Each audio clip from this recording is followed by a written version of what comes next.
Silahkan masuk pada Google, ketik ASN Digital, muncul tampilan seperti berikut, klik ASN Digital.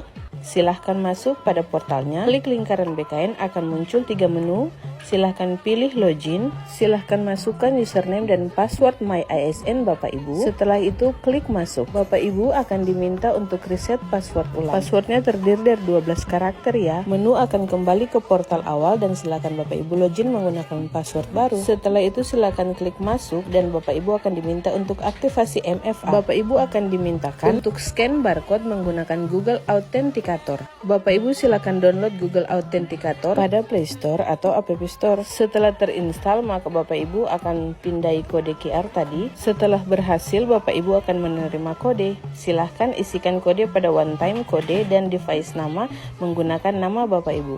Ketika berhasil, Bapak Ibu akan kembali ke portal dan akan muncul 4 menu baru. Silahkan mencoba. Bye guys.